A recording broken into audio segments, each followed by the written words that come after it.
Operation सिंदूर के दौरान भारतीय वीरों ने पाकिस्तान को मुंह तोड़ जवाब दिया। बावजूद इसके तमाम विपक्षी नेता सरकार पर निशाना साधने के लिए सेना के शौर्य को सवालों के कटघरे में खड़ा कर रहे हैं। एक बार फिर पाकिस्तान के बहाने विपक्ष ने सरकार को घेरने की कोशिश की है। रिपोर्ट देखिए।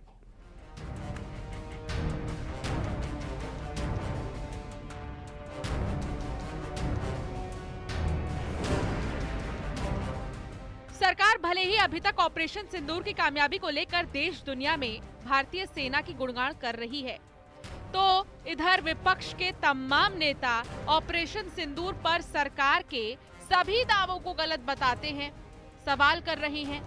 पहले कांग्रेस के कई बड़े नेताओं ने सरकार के इस ऑपरेशन पर गंभीर सवाल खड़े किए, तो अभी भी विपक्ष के कई नेता ऑपरेशन सिंदूर पर सवाल खड़े कर रहे हैं। कांग्रेस नेता मणिशंकर अय्यर ने अपनी पार्टी के सांसद शशि थरूर और केंद्र सरकार पर निशाना साधा। उन्होंने पूछा कि ऑपरेशन सिंदूर के बाद विदेश जाने वाले प्रतिनिधि मंडल में जब कांग्रेस के शशि थरूर की सिफारिश नहीं की तो उन्हें क्यों भेजा। उन्होंने कहा कि भारतीय प्रतिनिधि मंडल की ओर से जिन 33 देशों का दौरा किया गया, उनमें से किसी ने भी पाकिस्तान को हमले के लिए जिम्मेदार नहीं ठहराया। वहीं ऑपरेशन सिंदूर पर वरिष्ठ नेता कपिल सिब्बल ने कहा कि अगर ये लड़ाई आगे बढ़ती है तो किसी की जीत नहीं होती। भारत पाकिस्तान को नहीं हरा पाता। भारत ऐसी परिस्थिति में नहीं था जो पाकिस्तान से युद्ध करे। किसी ने नहीं कहा वो जो 33 देश थरूर और उनके लोग गए हों कि पाकिस्तान जिम्मेवार है। यूएन ने भी नहीं कहा कि पाकिस्तान जिम्मेवार है। अमेरिका ने नहीं कहा कि पाकिस्तान जिम्मेवार है। हम ही इकलौता है जो अपने छाती को पीटते हुए कहते हैं कि हाय हाय पाकिस्तान है जिम्मेवार। कोई मानने को तैयार नहीं है। हम कोई सबूत नहीं पेश कर पा रहे हैं जिससे कि लोग मुतमैन हो कि हम जानते हैं कि कौन सी पाकिस्तानी एजेंसी है जिसने ये हरकत किया है। जो राफेल है वो 4.5 जनरेशन एयरक्राफ्ट है, लेकिन जो उनके पास एयरक्राफ्ट हैं वो J-10 है और J-17 है। ये चाइना के पास है तो वो उसका इस्तेमाल कर सकते हैं। तो वो एक सुपीरियर एयरक्राफ्ट है या बराबरी के एयरक्राफ्ट हैं। अब चाइना अब मैन्युफैक्चर कर रहा है 5th generation aircraft called J-20। हमारा जो 5th जनरेशन एयरक्राफ्ट जो AMCA डेवलप कर रहा है और उसकी प्रोडक्शन 2035 में होगी, 2028 में और 2035 में। तब तक चीन के पास 5th जनरेशन होगा और अब वो 6th जनरेशन डेवलप कर रहे हैं।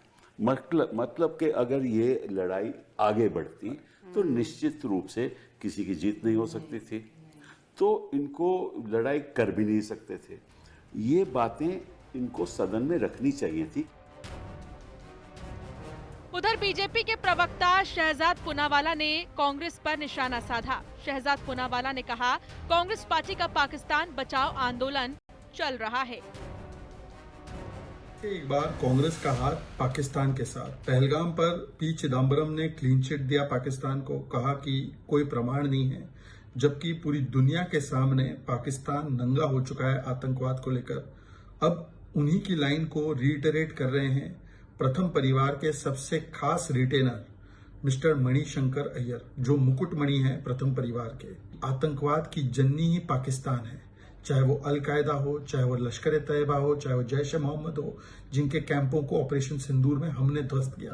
पर दुख की बात यह है कि पाकिस्तान का करना है बचाव और सेना पर सवाल खड़े करना है।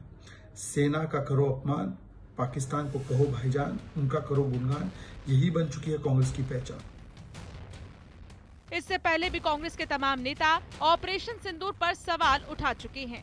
राहुल गांधी से लेकर कांग्रेस के नेता पी चिदम्बरम तक सरकार को पाकिस्तान और ऑपरेशन सिंदूर के मुद्दे पर घेर चुके हैं। सरकार और सुरक्षा एजेंसियों का दावा है कि पहलगाम हमला लश्कर ए तैयबा की तरफ से कराया गया था। मारे गए आतंकियों को पाकिस्तान से ट्रेनिंग मिली थी और फंडिंग भी वहीं से हुई थी। Bureau report, news 18।